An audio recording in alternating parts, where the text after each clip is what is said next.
Mic check, mic check. I want to know how this sound. Let's see. Mic check, 1, 2, 3. How do it sound to me? Boom, and we back. So today's video, my first time getting laid or just having sex with a woman. We could just name it that. Having sex with a young lady.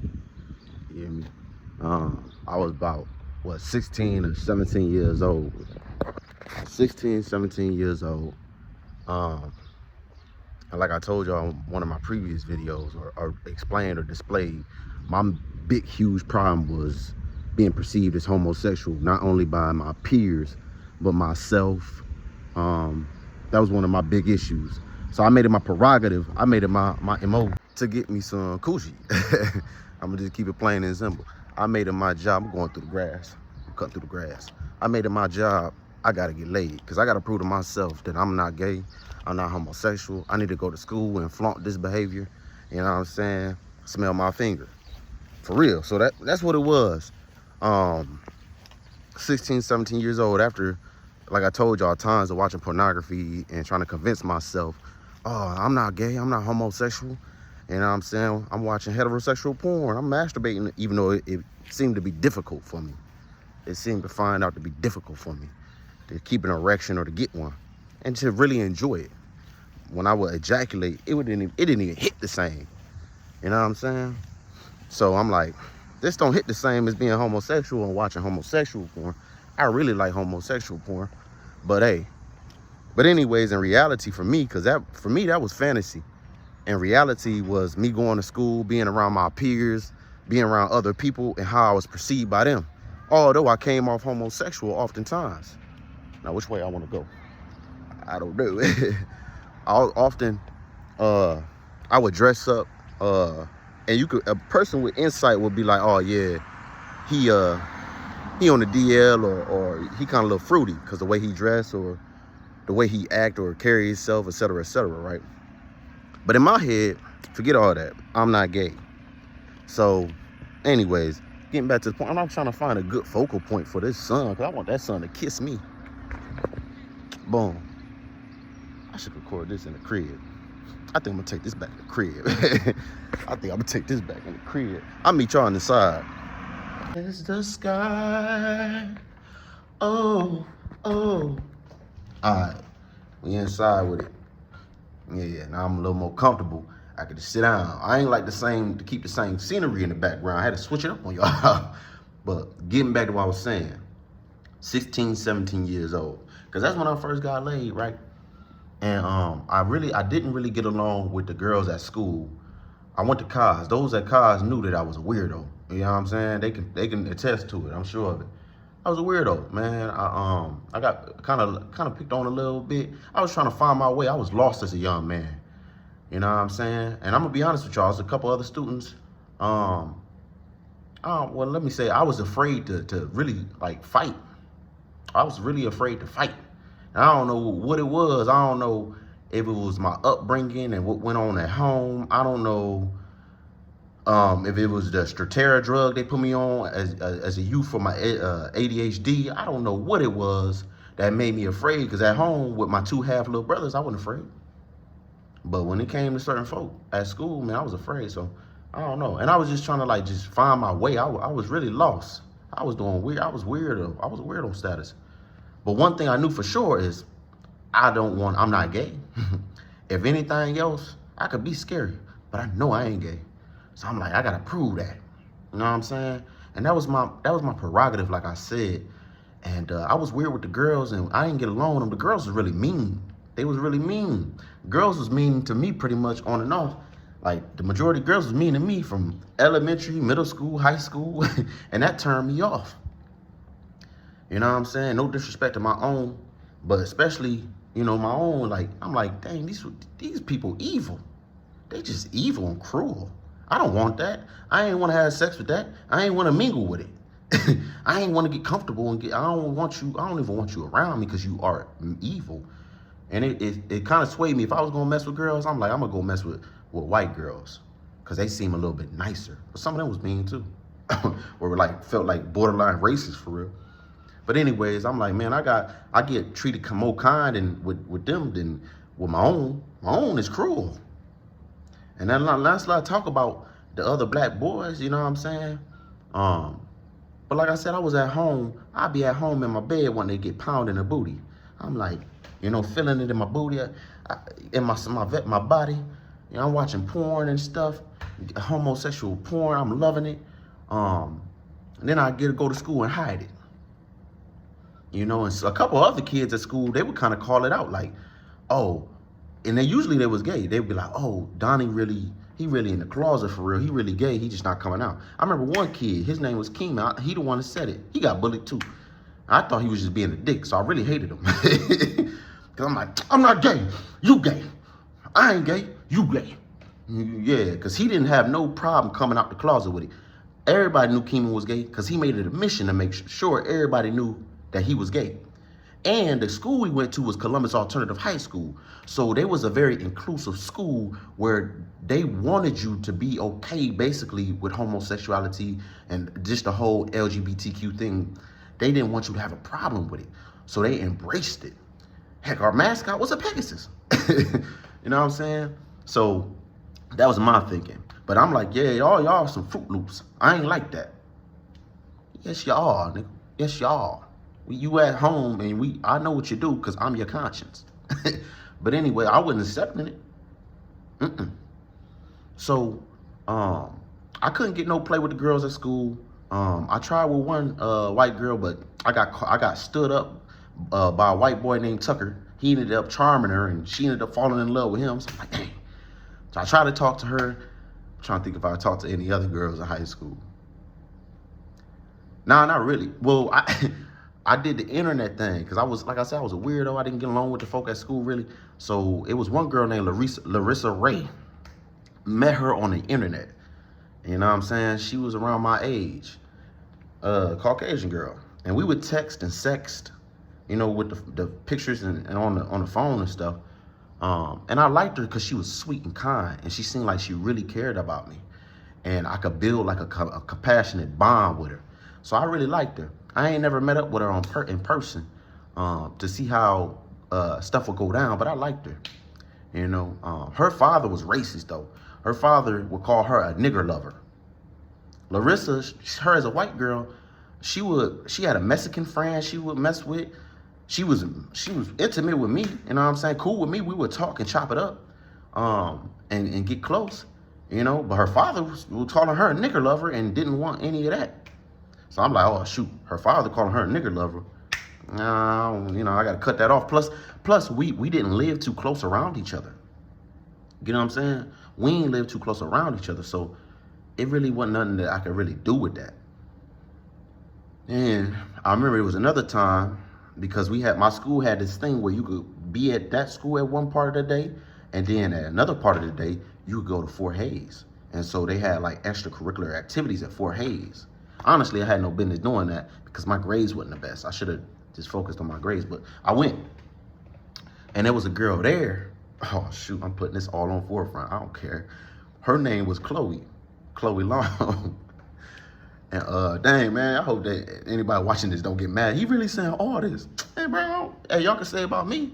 I don't got nothing. I'm open book. I don't got nothing to hide.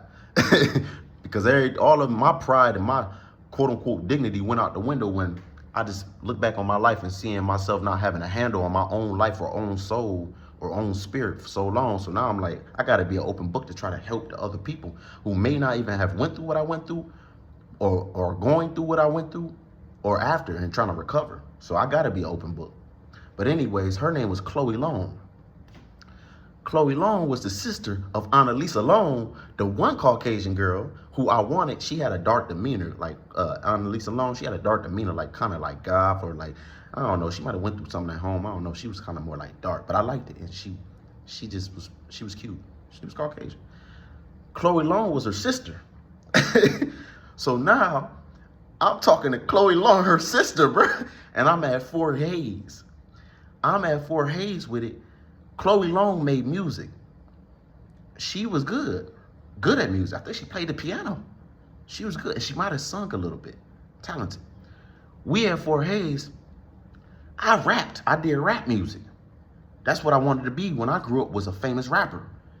I had my whole life focused on and betted on I'm going to be a famous rapper. So I don't need to really care about my schoolwork, my education or nothing, because I'm going to be a famous rapper. And my whole mindset was set on that. And I could have swore to you by God that it was going to happen almost.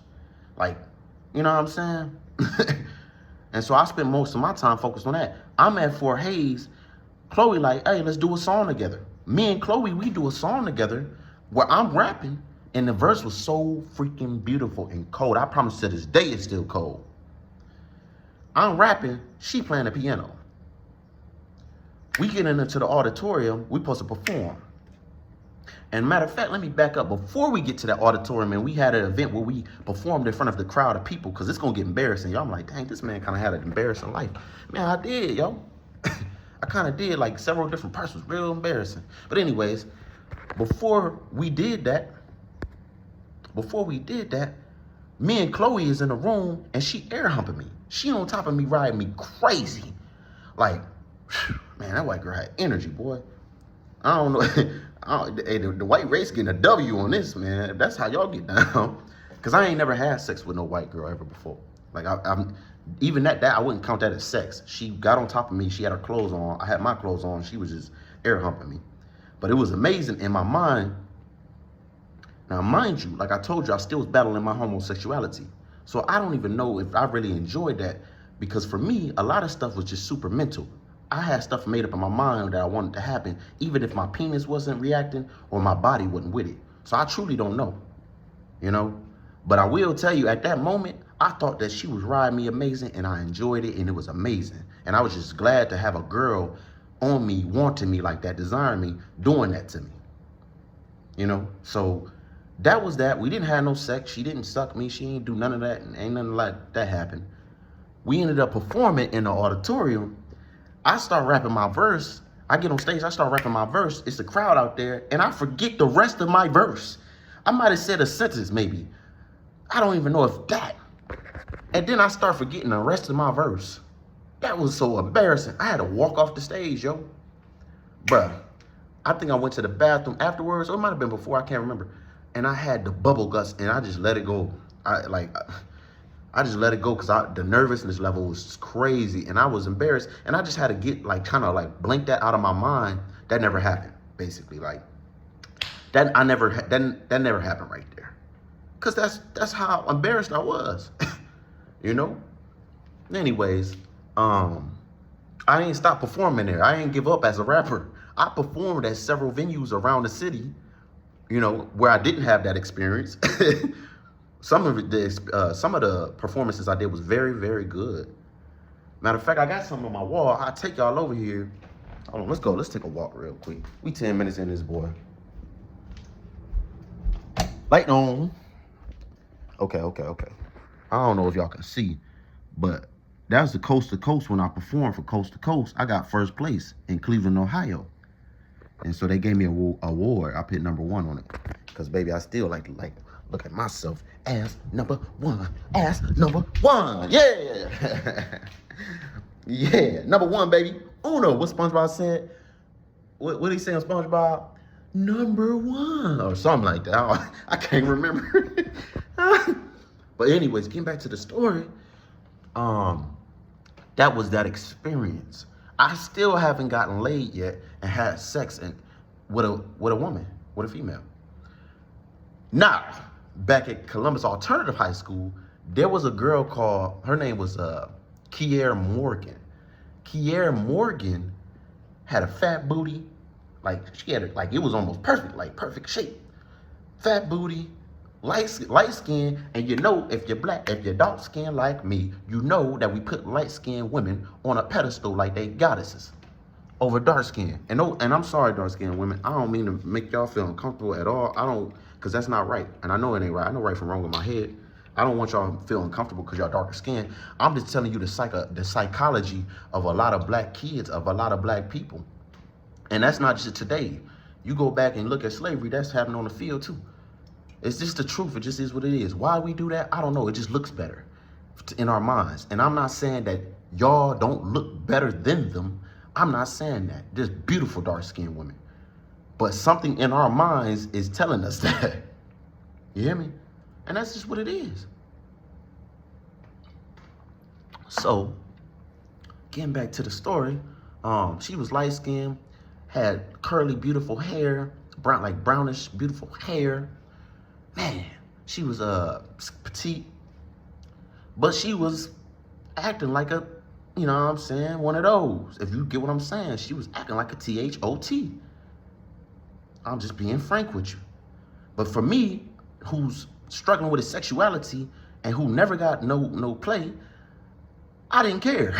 I'm like, I can hold that down. I just need to be able to, because I'm gonna be the man if I get with her. I get with her in school, I'm gonna be the man. I'm being real with y'all. So for some reason, she messed with me.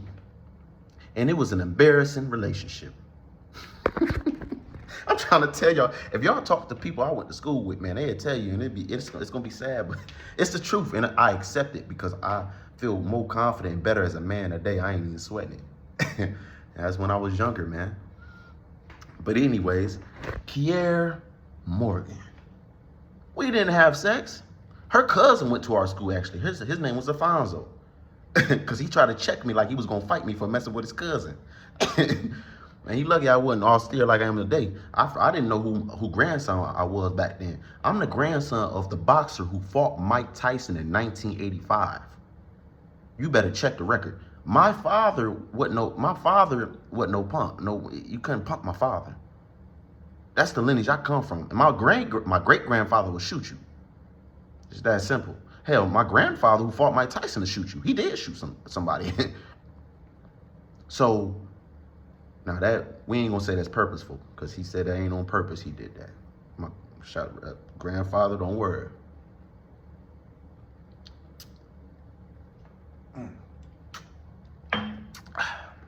All right, so, Kier, she got in a relationship with me. Kier messed with me. But at school, after a while, for some reason, she started acting weird and like, she would see me in the hall, try to turn the other way. She would be with her friend, and I thought her friend was just in her ear. Oftentimes, messing with certain girls, I thought their friends would be whispering, telling them what to do, and they would listen to them. I'm like, what the, you supposed to be my girlfriend. I thought you was my girlfriend.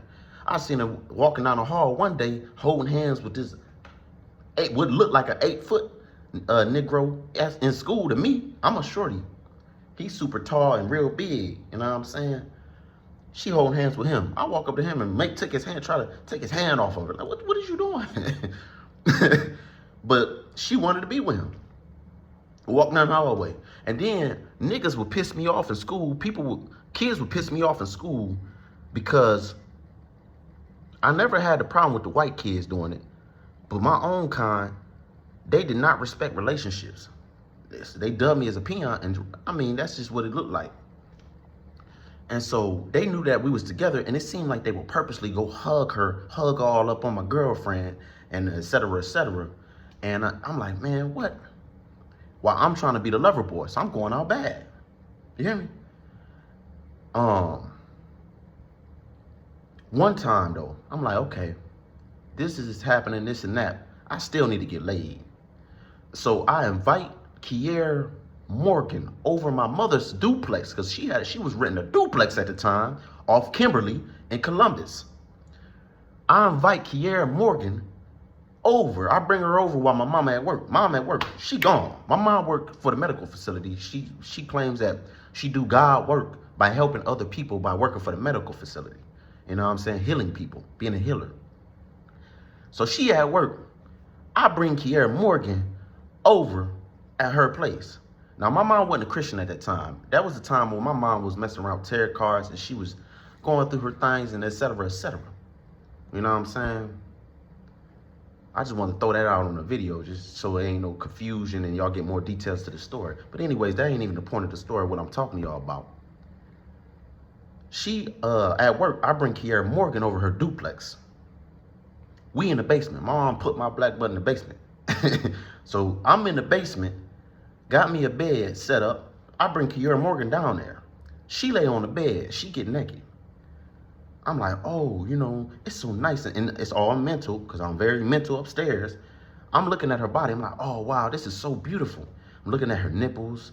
They're beautiful because she that's this creature that's opposite of me, this female creature, just defined. She designed so wonderfully. Her nipples, her neck, and her lighter skin, and her smooth skin, and her legs. It was just wonderful to look at. And that's what I thought in my head. But my penis did not think the same. My penis wasn't going. I didn't get hard. I didn't get no erection or nothing. And I was super nervous and embarrassing. So I'm like, okay, well, let me do something. I can't remember if we kissed. We might have, most likely. And I started trying to finger her. And she started moaning. And so I started to get a little erection, I think. I started to get a little erection. But when I tried to put it in, I immediately lost it. I couldn't keep an erection. Now, if she hear this story, she could fact check it. But I lost the erection. Can't even remember if I was trying to put on the condom. I might have tried to put on the condom. I can't remember, though. But I know her moan excited me. I liked the moan. And I was trying to force it. Like, I remember within myself, I was trying to force it because I'm like, this is what I have to do. This is what I need to do. I have to lose my virginity. I have to have sex with her. I got to go through with this. I got to prove myself a man. I got to be a man. This got to happen. That's not how that went down, y'all. That's not how that went down, man. It just ain't.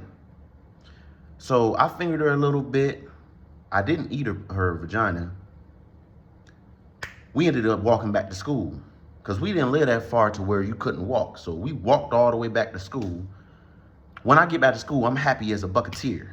I'm telling my friend, my best friend, who's been my best friend since high school, whom people thought we did something gay together. Me and that man ain't with no gay lovers. That was just my dog. That's my road dog. Ain't my road dog today. That's my homeboy. Ooh, shit. That's my homeboy. Malik Matthews Morris. King Malik. That's my dog today. I went to school, and when I seen Malik in class, it was Spanish class under Miss Condra.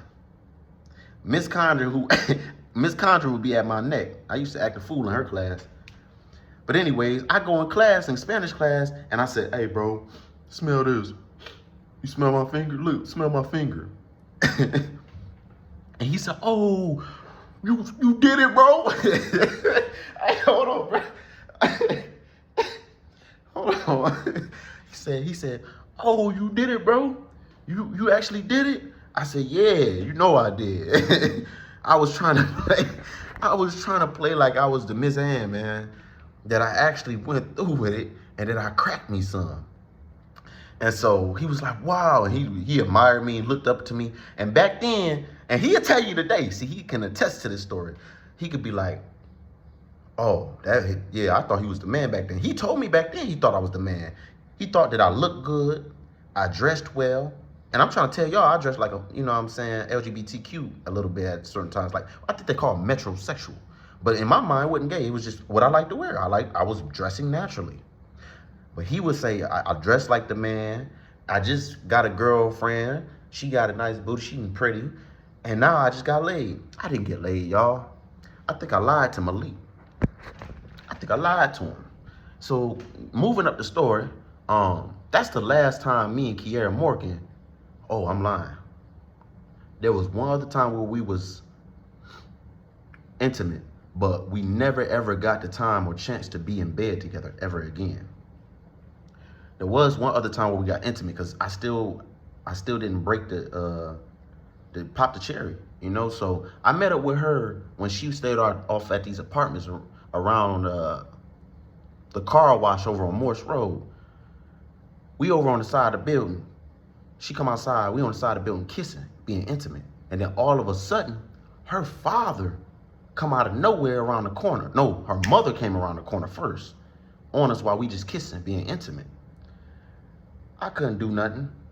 I do remember my body being affected, my penis actually reacting. I don't know if it was because I was trying real hard, because it didn't seem like it was natural. It seemed like I really had to try super hard, but my penis did react from me kissing her. I think she put her hands in my pants too. But I remember her mom coming around the corner, and she looks at us and she gasps like, while me and Kiera right there. So I don't know if Kiera pushed me off. She did. She pushed me off of her. She had pushed me off of her, and then her father came around the corner. And when her father came around the corner, he came wanting to beat ass. Because he walked up on me like he was going to beat me, but then he stopped. He wanted to beat me. He walked up on me like he was going to beat me, but he stopped. And he told Kiera, he grabbed her up and told her, get on in the house. Moving. He's scolding her. You know what I'm saying? The mom with him. And basically, I think they told me just to go about my business. Hey, just go. Just basically leave. You know, that's her dad. I'm like, oh, that's her dad. And they're like, yeah, you need to go and whoop, whoop, whoop. And I got up out of there. I left. So, and I'm gonna include a lot of this in my book, if not all of it. I think I'm trying to include all of it in my book. So don't worry, y'all, if y'all like, hold on, y'all, you're missing details. Because sometimes when I speak, I'm speaking and I am missing details to a story. But in my head, this is what I'm able to get out of my mouth. So forgive me. Getting back to the story though, that's the last time me and Kiera Morgan ever got intimate. I thought she was still my girlfriend, but she wasn't acting like it. Like I told you, she was walking around the school holding hands with one dude and then getting hugs from another dude. And then there was another homosexual dude named Devontae who actually liked me. Whether he want to admit it, he didn't want to admit it back then, but he actually liked me. And I hated him. And we was at next. You know what I'm saying? We was against each other. He would go hug her up and I felt disrespected by him. It was just bad all around. So that was my girlfriend. Shortly after Kiera Morgan, who did I mess with next? I think it was Gina. It was a girl named Gina. Because like I told y'all, I still haven't lost my virginity. I'm still a virgin. And I'm like, I got to lose this virginity to a girl. I got to be proven a man. I got to do this. That's my most important thing on my menu. Not graduating high school. Not Christianity and Jesus. It was being a man. That's what mattered to me, was being a man. So I'm like, I got to do this, right? I meet Gina. I met Gina through being online or something like that. I think it was online. Yeah, it was online. And let me back up about the Gina thing, because there was a guy named Trey. Now, Trey went to Northland. He probably gonna be mad, you really told the internet that? Well, if you ain't want me to tell the internet, then you should have said something, or you should have not did it, boy. You gave me a story to talk about. Y'all can put me on forefront. I don't care about being on Forefront Street. I just told you, all the embarrassing stuff that ever happened to me, I already lived through. So I don't care. Trey, I thought was the Mizan. I thought Trey was the epitome of what it meant to be the popular man at school, just the man. I looked up to Trey. I admired Trey. I wanted to be like Trey. Trey went to Northland High School. I remember Trey used to get off the bus, and I can't remember how me and him became real cool, but we ended up becoming cool, and he'll let me go over his house. He lived not too far from my school. So I get out of school, I could walk right to his house. Trey. Now, Trey used to take very, emasculate photos of himself as a male. But he had a girlfriend, he claimed, and he would flaunt her, and she was banging. Boy, she was cold. She was amazing. Now, Malik, I wish Malik was here because he'd tell you. Malik and me thought the same thing. We like, dang, Trey's a man, and he got a PlayStation at his house, and his grandma let him have his own room in the basement, so he got it decked out. He got it made, right? So I'm like, wow. Trey let me come over his house. I would come over Trey's house, and I remember we was on the couch. Me and Trey on the couch, and he tell me, what would you do if you woke up and I was sucking your dick? And I looked at Trey like, what is you talking about? Like, okay, he got to be playing, right? He playing? Trey wasn't playing. Trey was testing the waters. For me, like I told you, I wasn't trying to go with that gay shit. I refuse to. I got to be the man, boy. Hey, I got to be the man. And you're not going to get me like that, boy. So I didn't want to go for the gay stuff. So I ain't let him do it. Now, Knowing my life where I'm at today, I probably would let him do it back then. Had I known how my life would have went, the list of events to this day, I probably would have let him do it. Cause why not? I let somebody do it anyway. But anyways, I ain't let him do it. That was back then. And I just chopped it off that he was just messing around. I'm like, Trey, you the man, you got girls and stuff. You know what I'm saying? You skittle eating mo F. You know what I'm saying? You got girls, you the man over here. And he dressed cool. He would wear he would wear Converses. He looked cool. He was like a cool game character, a cool movie character. But Trey was hiding something deep down. And he kind of wasn't hiding it. At least not to me. Maybe to other people. But Trey knew what he wanted. You know? So anyways, me and Trey would hang out. We stopped being cool after a while. And possibly because he might have wanted me for some homosexual stuff and seen that I wasn't going for it. So maybe that's why he stopped being cool with me. Because at some point he started being mean to me and trying to like bully me. And that made me have a dislike for Trey. I didn't want to be cool with Trey no more. I hated Trey. I'm like, I hate Trey. I don't like Trey no more. I stopped being cool with Trey. This girl, Gina, I don't know how I met her, if I met her through Trey somehow or how. Because I think she did go to Northland. I can't remember though. Mifflin, I don't know what school she went to, but I ended up meeting this girl named Gina.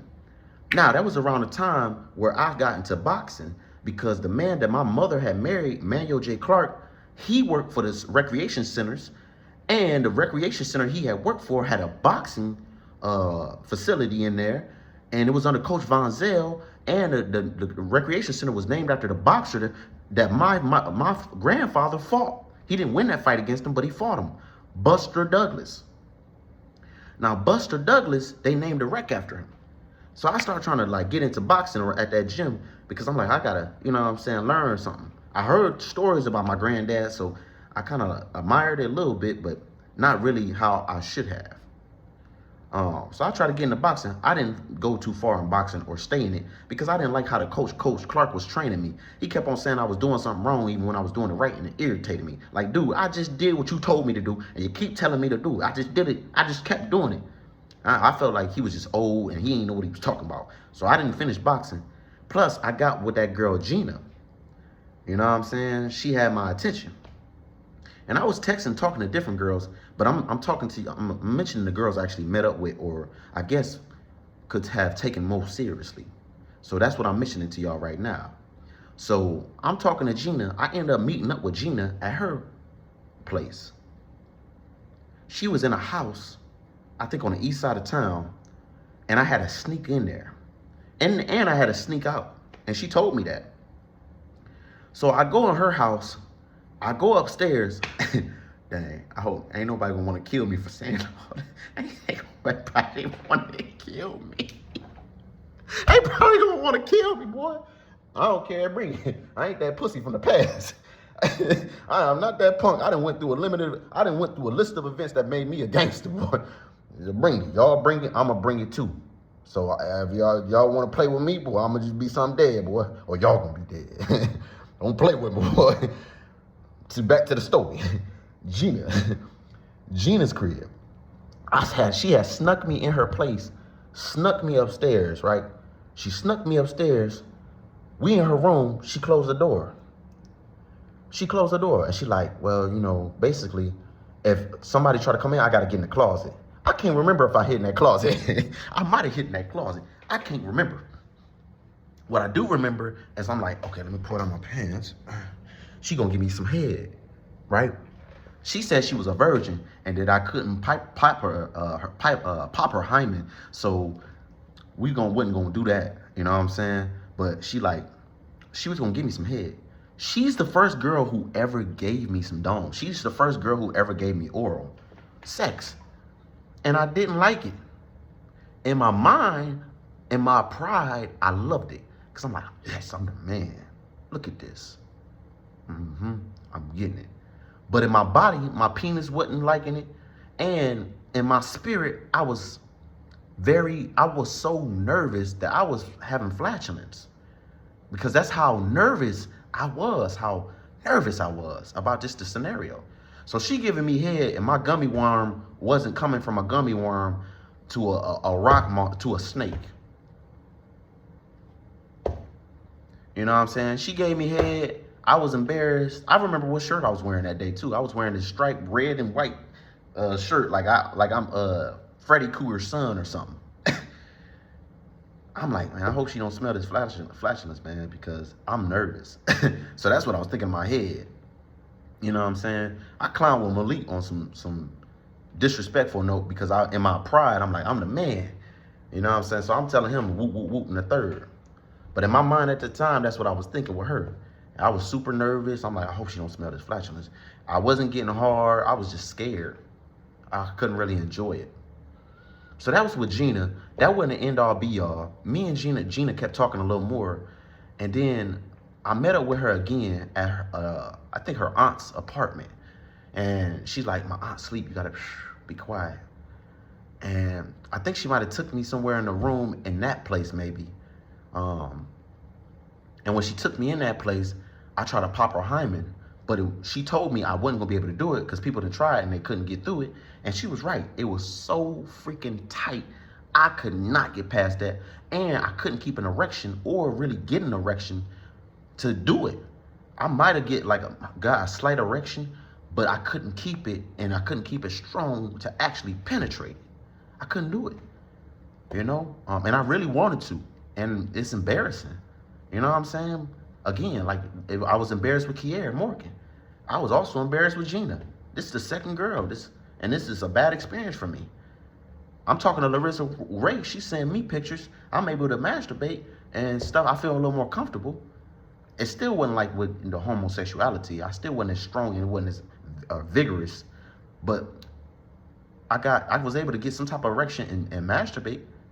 Now in person with Gina, at that moment, I couldn't do it. So she didn't give me head. I don't remember, or maybe she did to try to get me hard, and I tried to put it in, but it still wouldn't work. That's probably how that went down. We didn't have sex. Now Gina, she was beautiful too. She was lighter skinned, big breast, cute face, nice hair. Gina was beautiful. And she was a kind girl scene. She was nicer. I liked Gina. In that apartment, once we was done messing around trying to experiment, her aunt or somebody woke up and chased me out of the apartment with a baseball bat. She said, hey! So I'm running. I'm like, oh, shoot, I gotta get up. I gotta get out this apartment. I gotta get up out of here. Okay. You know? Boom. So that's how that happened. So, my fault. Forgive me, y'all. I'm hearing a voice in my head that's telling me stuff, and I'm trying to ignore that so I can finish with the story. It usually starts talking, trying to say Christianized stuff that gets in the way of my reality, and then it'll switch up on me. And then often it don't even align with the Bible half the time. But anyways, I'm fighting through that. So back to my story. So I leave the apartment. Right?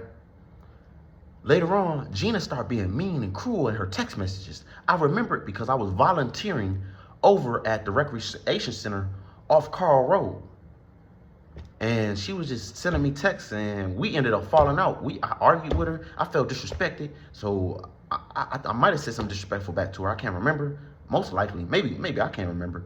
And we fell out. Me and Gina weren't cool no more. And then we ended up not talking ever again.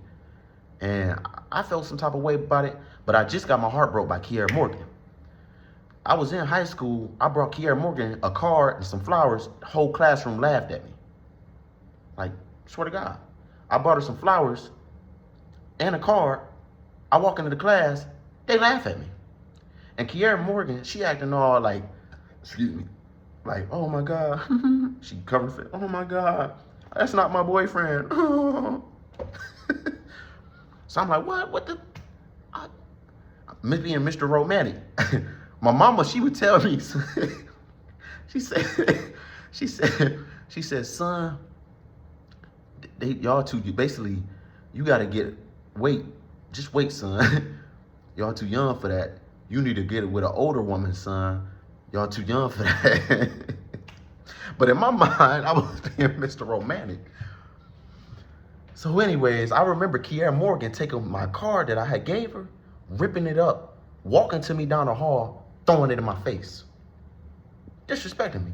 Now, I know some of y'all gonna be like, I would have beat the out that. I feel you. I wasn't that type of breed back then. Y'all gotta remember, I was raised by a soft man. I wasn't raised by my actual father, who was an austere man, or his father, who's really an austere man, and his father, who's really an austere man. I rarely seen my biological father. My father's a warrior. His father's a warrior. His father's a warrior. They got that type of spirit. But the man who raised me wasn't that type of guy. He was the type of guy where he like, hey, just try to be peaceful with everybody, even if you got to submit. If you got to take the lower position, do it. You know what I'm saying? Be respectful to everybody. You know what I'm saying? I'm just trying to be, you know what I'm saying? Hey, I'm not a threat. I'm 6'5". I'm not a threat.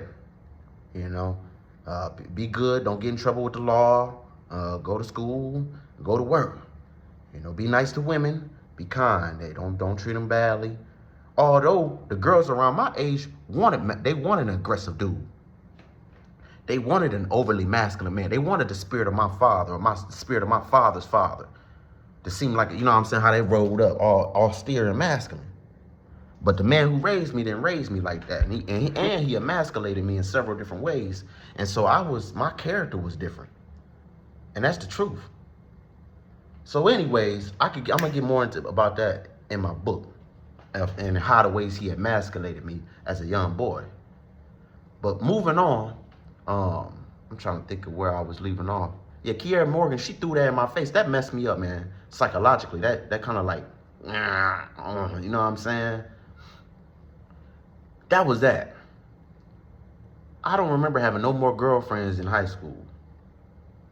There was possibly other girls that liked me, because I remember one making it known in certain ways, and then, if any of them did, they didn't make it known. And then one girl that was kind of mean to me, she started acting like she liked me later after I bossed up on her and called her out her name, because I was tired of like girls being mean. Like, you got me messed up. Y'all act like I won't snap in here. It made me into a dark person where I kind of wish death on people, instead of maybe a better thought process I should have had. Like, you know what I'm saying? Maybe she's just horny. But I ain't understand that. All I seen was disrespect. And I got tired of it because I was taking so much disrespect already. So I got tired of it. So it started snapping me psychologically. I started snapping like, it snapped me. Like those school shooters that snap? That's what I was, but I ain't become no school shooter.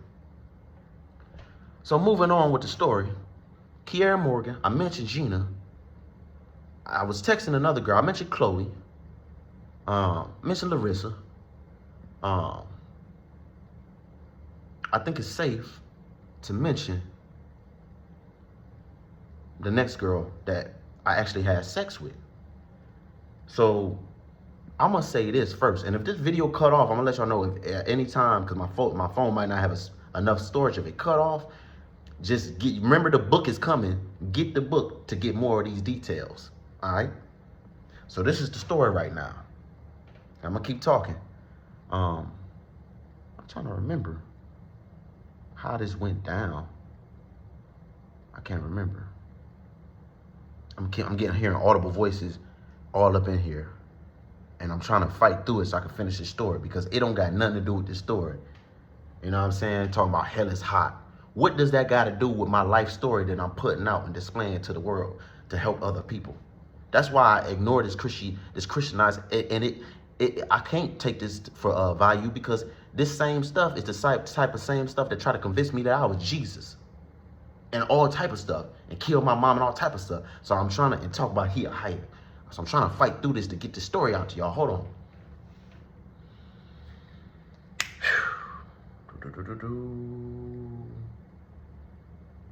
Shaylin Powell. Let's just get to it. Her name was Shaylin Powell. Now, this was around the time where I was rapping. I was building a persona for myself. Yeah, I'm still the man. I was hanging out also with this man named Malik Hughes. He called himself Capri. He also bullied me, and I think he wanted to have sex with me too, because when I invited him over at the house one time, I don't care if he want to kill me. I don't like that nigga anyway. I don't care. I'm put your secret out there, homeboy. I'm put your secret out there. Yeah. I don't care. Malik Hughes, I looked up to Malik Hughes also because he was a phenomenal rapper. When Capri rapped, boy, the world shook. The world shook when Capri rapped, man. Man, he's a dog at music, dog. His music was better than some of the famous people. And my favorite rapper in high school was Big Sean Anderson. Malik Hughes, whew, I don't know. I want to say he was possibly better than Big Sean. Nah, Big Sean was up there. Capri was up there, man. I felt like he had been famous. When I heard him rap, he also went to Northland. He knew Trey. So I think I ended up knowing Capri through Trey. I was rapping at the time because there was several different cats in my school that was rapping. And I wanted to build that persona for myself. And it gave me, I felt like, an identity to where I could have fame around it. Make me important because I didn't really feel like I had too much importance. I wanted to be important. I wanted to be liked. I wanted the girls to fall at my feet. You know what I'm saying? I felt like I was ugly too on my face. I had insecurities. I felt like my thighs was girly, like I had girly thighs, and I still think them things on and off today. I felt like I had girly thighs. Then I told you I was battling with my sexuality around that time. So, and I was short, and I was getting bullied. So I'm like, if I become a famous rapper, people gonna respect me. You know? They gonna respect me. Girls is gonna fall at my feet like I'm a king, because I am a king. You know? In my soul, I'm like, that's what I should do. That's what I deserve, because that's what I feel in my soul. I met Capri. Capri was acting like a psychopath gangster in the streets. And he often would try to bully and size me up too. But he also would be cool with me, and I ended up being subservient to him because I'm like, I need his talent because I need him to be a feature on my songs because he's so cold and so nice. So I would often invite him over to my house, even though he gave me psychopathic vibes, would talk insane, say insane, crazy stuff like he was like he was a killer, a thug, and he didn't give a damn about nothing. He seemed evil, malevolent. He would tell me like evil things out his mouth sometimes. Put me in fear. It made me want to plot against him growing up. Because I'm like, I got to get my get back, man, for you trying to make me feel like that and make me afraid. And the things you just said out your mouth. I remember bringing him over my duplex and him randomly telling me, and I didn't provoke it. In my mind, I was kind to him.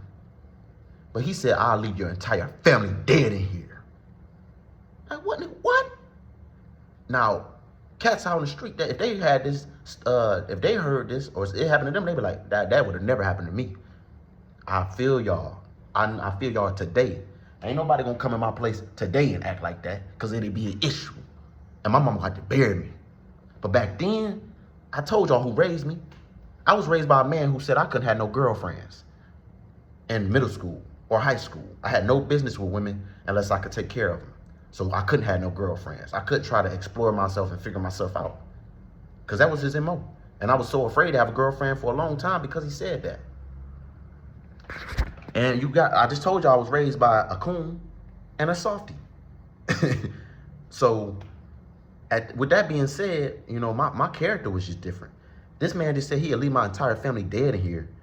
And I just kept being around him like he wasn't telling me who he was and showing me his true colors. It was crazy. I would let him spend a night. I think I even let him spend a night sometimes. We was in the basement. Like I told you, my mom had us in the basement. I would record. I had like a little studio set up in that basement down in that duplex where I could record my music. Hey, look, and Mama, Yolanda, Yo, I love you because you have always been the best thing in my life. Forever. I love you, girl. That's my mama, man.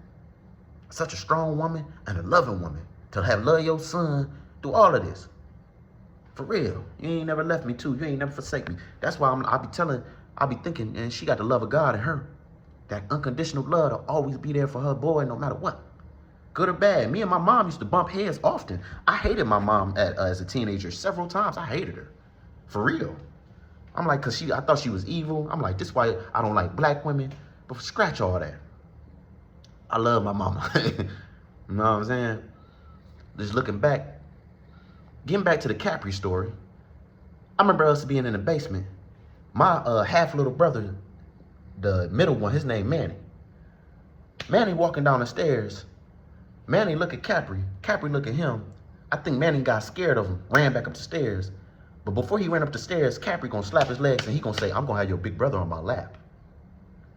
Now, if I was if I had some gangster in me, if I was my grandfather Donnie Long grandson, or Donnie Tillman's son, my father, I would have swung on him and beat his ass.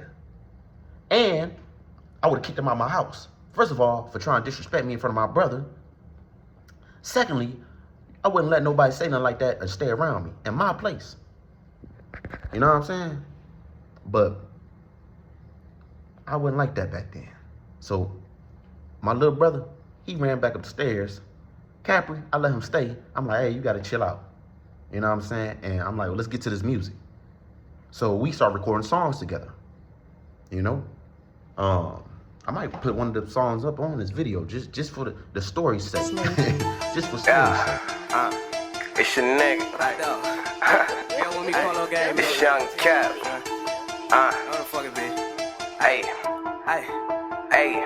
Hey, okay, this beat is so irregular. I'm cold, so pick a sweater up. Type of flow make you say A like it's Canada. If I sign a deal, then my Lambo go tarantula. Don't gotta pop a pill. I smoke heavy and be light as fuck. Saying lame, that's never us. Talking don't compare to us. My gun is all metal, not electric like a Tesla. Laughed at my ex, she said, why I do not mess with her. Well, if your toy old, don't you go and pick the best one up. I need a psychiatrist, my brain is on a higher list. Rapping like you trapping, I'm just rapping cause I got the gift. And all the bread I gotta get so I can buy my mama crib. Type you run away and still at home because it's big as shit. I be on the killer list but took off cause I'm making hits. My team on the vengeance shit, these bitches sweet like licorice. Couple shots my nigga hit, so rest in peace Shondell and shit. Got me on my grimy, rob a nigga ass and sell his shit. I'm gone, I'm paid, that's all I gotta say. And I can't see you niggas cause the money in the way. Said I'm gone,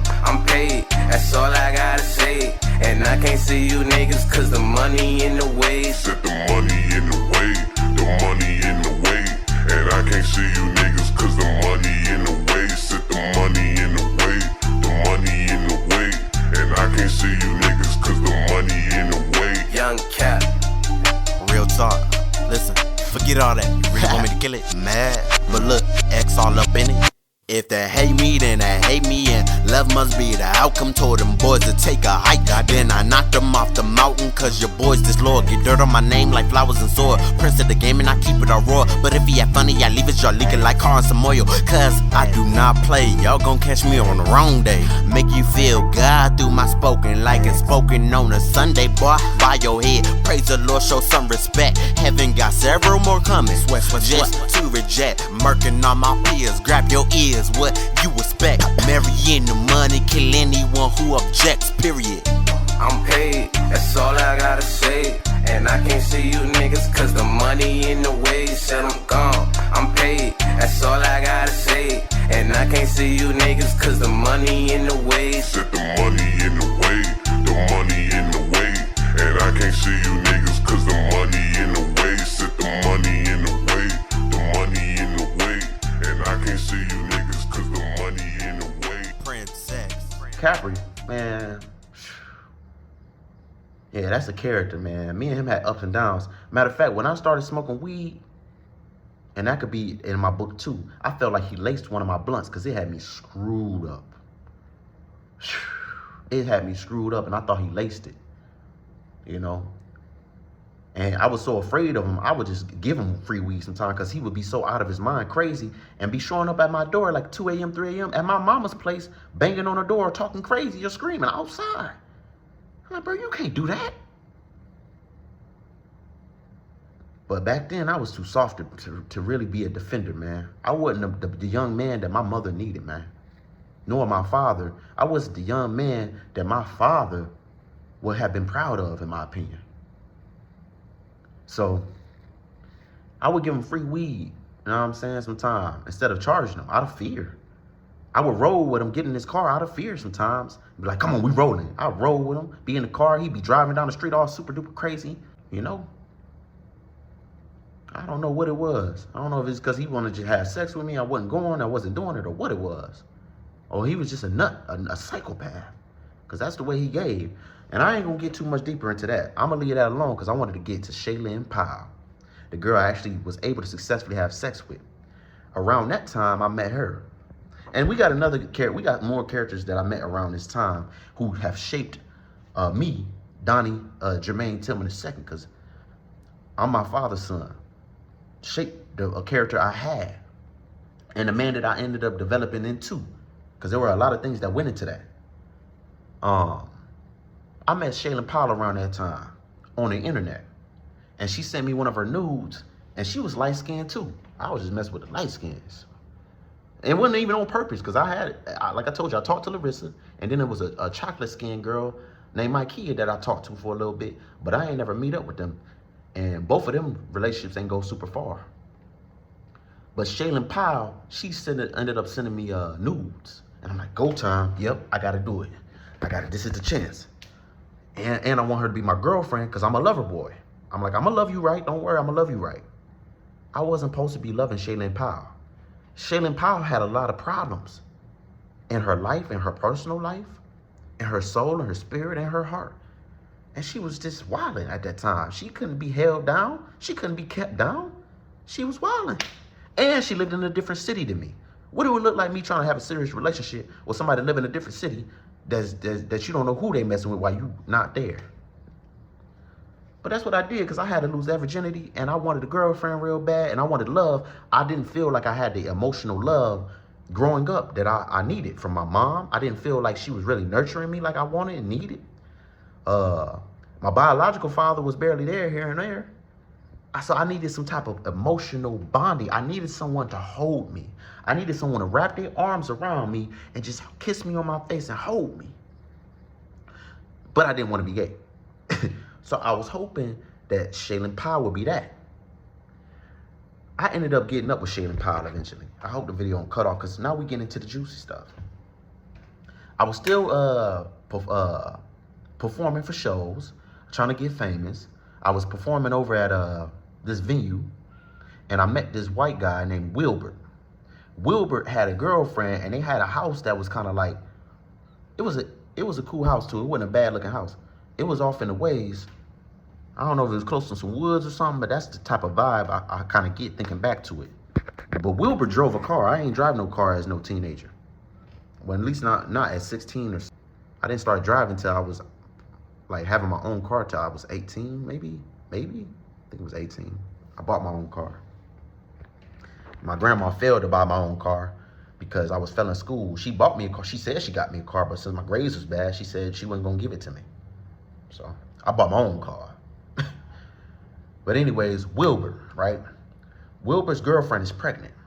White guy, he also rapped, and he seen me at the show and thought that I was real talented and nice. And he like, yo, we gotta make a song. You real nice.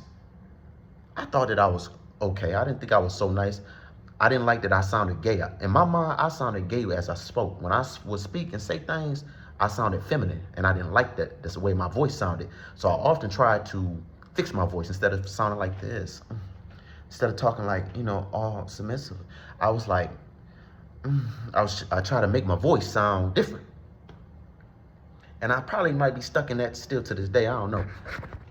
I'll be fighting to know. But back then, I'm like, I don't like the way I'm rapping. And then I didn't have nothing to rap about. Because I wasn't really from the streets, per se. Perfectly. I didn't really have struggle to really talk about. Looking back, I did have some things to talk about now. But back then, I'm like, I need a hood gangster story. I need, like, the people in the streets. I need that type of story. I need something with some juice to it to talk about. And I made it my mission to get one of those on purpose, even if I had to purposely put myself in problems, which was crazy. That's just insane. Wilbur, he brings me to his house one time. And as I'm at his house, I'm like, Wilbur, I need you, or before we get to his house, I'm like, Wilbur, I need you to go pick this girl up. He like, huh? Where's she at? She stay in Warren, Ohio. No disrespect, but Warren, Ohio was the thought city. All the girls was going. It was crazy. The girls wanted to be done. They want to be done now. And they wanted to be freaked out. They want to be slutted out right now. And that's the truth. They want to be slutted out. That was Warren, y'all. Man, Shaylin was in Warren. I think she went to Warren Heights or something like that. She was living in Warren.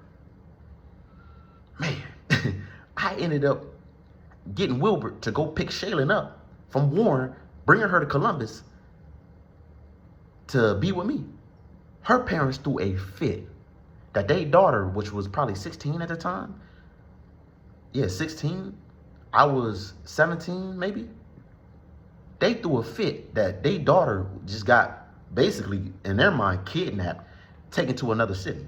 Man, I don't know how this is going to age on the internet if I put this on the internet. I got to tell this story, bro. Shaylin Powell, she come with me. Well, we ended up linking up because we drive to get her. We in the car together. Shaylin Powell, you could tell she had like problems. She was going through something at home. I don't know if she was molested or what it was. I ended up later finding out that she was having sex with a lot of people in life in general, and that people often looked at her as a hoe. You know what I'm saying? But when I met her, I was kind to and sweet. I was a sweet boy. Like I told you, I bought flowers and a car to the Kiera in high school. I was still a sweetheart. I was trying to be a sweetheart to the girl. You know what I'm saying? So I'm like, you with me? And she was like, yeah, I know. She seemed all shy and like she had something going on. I don't know what it was. I'm like, you good now? You safe? Don't worry about nothing. She's like, well, my parents and this and that. I'm like, don't worry about that. It's gonna be okay. You know? And she's like, okay, well, you know. So I'm like, okay, we're good. Now we're going to Columbus. We went to Columbus. I remember we was in the mall. We went to the mall. I don't know. I can't remember what happened when we went to the mall perfectly. But I do remember that Wilbur, he really didn't want to go through with it, but he went through with it for me. We ended up getting Shaylin, going back to Wilbur's house. And Shaylin is the first girl that I had sex with. Wow. Wow. Wow. Yeah. That was crazy. It's crazy.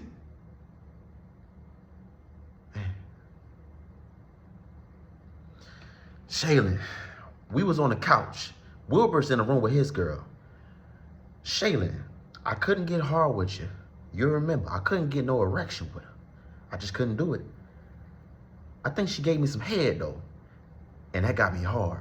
And Shaylin had some cheeks on her. Her body was amazing. Shaylin's body was amazing. Shaylin, bruh. Shay was amazing. She gave me some neck. I think that's what got me hard. If my memory serves me correctly, I hurried up and put it in. I might have had trouble trying to stay hard, but I overworked my mind. Said, no, we got to do this. Even if she had to give me more head, she didn't mind. That was the thing about it that made me start being more attracted to women who was into harlotry, support to say, because they would do things, they didn't mind doing certain things. They're doing an extra step to keep me there. I'm like, I gotta do this. I put it in, I start going, and as I'm going, like, you know what I'm saying, as I'm going, you know, I stayed hard, and I was pretty much stayed hard, and I enjoyed it. And I was tapping that. I was beating it up. Bang, bang, bang, bang, bang. I was knocking it out, knocking it loose. I wonder if I wore a condom. I don't even think I wore a condom. Did I wear a condom? I can't remember. I probably did. Stupid. That boy crazy and stupid. I probably ain't wore a condom, but I was banging that. It was so wet and amazing. I'm like, whoa. It was just wet. And them cheeks was, ooh. Them thighs, ooh. And that hair, did I pull her hair? Ooh, I was doing her crazy. Ooh, I'm in it. I'm in it. I was inside that morning going crazy. And she was moaning. She's like, I'm like, yeah, boom, boom, boom. She moaning. She's like, it didn't feel super tight. And that was another thing I loved about her, because she went in tight, super tight, and hard to get up in there. You know what I'm saying? And her pussy kind of looked like salami a little bit, but it was pretty. It reminded me of the porn stars on pornos, vaginas. You know what I'm saying? So it reminded me of they coochie. So I'm like, this is nice. It's just like the pornos too. Oh, yeah. I don't think Wilbur liked me doing that on his couch in his house. I think he might even came out the room, or his girl, one of them, because I don't think they like that too much. Me and him did record a song, some music together too, and I had a nice verse. I thought that I was going to be famous. I could have swore to you. Malik, my best friend, believed in me. You know, yeah. But anyways, Shaylin's parents ended up tripping. I don't know if they called the police or what happened, but they ended up tripping. And I don't know if they came down to get Shaylin, but she ended up getting taken back home somehow. And I was afraid too. I didn't want to get in trouble. I'm like, I didn't kidnap your daughter. You know, this is my girlfriend. I love her. You know? So long story short, because we had an hour now, me and Shaylin, man, am I going to be able to tell this whole story? It's going to be a super long story. I might as well just do it. Me and Shaylin, right? That wasn't the last time we seen each other. And I was so happy. And I kind of am to this day. I kind of am to this day, yo. Her parents ended up getting in contact with my mother. And my mother, she ended up being, because my mother, when she talked to other adults, she's so sweet, so kind. My mother is a very respectful person, hospitable. She's nice. My mom, and she was happy that her son had a girlfriend, so she was supportive of it. She was supportive of my relationship with Shaylin. So supportive. One time, she took Shaylin out to Roosters, the chicken spot, with us, with me. It was me, my mom, Shaylin, and Courtney, my mom's youngest sister. And Courtney was looking at her and looking at me like, Donnie got a girlfriend? Donnie got a girlfriend? You know, I'm like, yeah, I do. Yeah, I ain't gay. I just wear tight jeans. I ain't gay though. So we at the chicken spot. Getting back to Shaylin though, her parents ended up being cool and allowing me to come over their house in Warren. In Warren, yo. Oh, I'm gonna have to drop a part 2. This is like an hour long, and that's a long time. So I'm gonna have to just drop a part 2. So I'm gonna end up closing this up now, and we're gonna finish up. We're gonna pick up actually from here about her parents being cool with my mom, my grandma, Shaylin's father, Shaylin's mother, and blase, okay? Yo, to the next video, to the part 2. Boom, peace.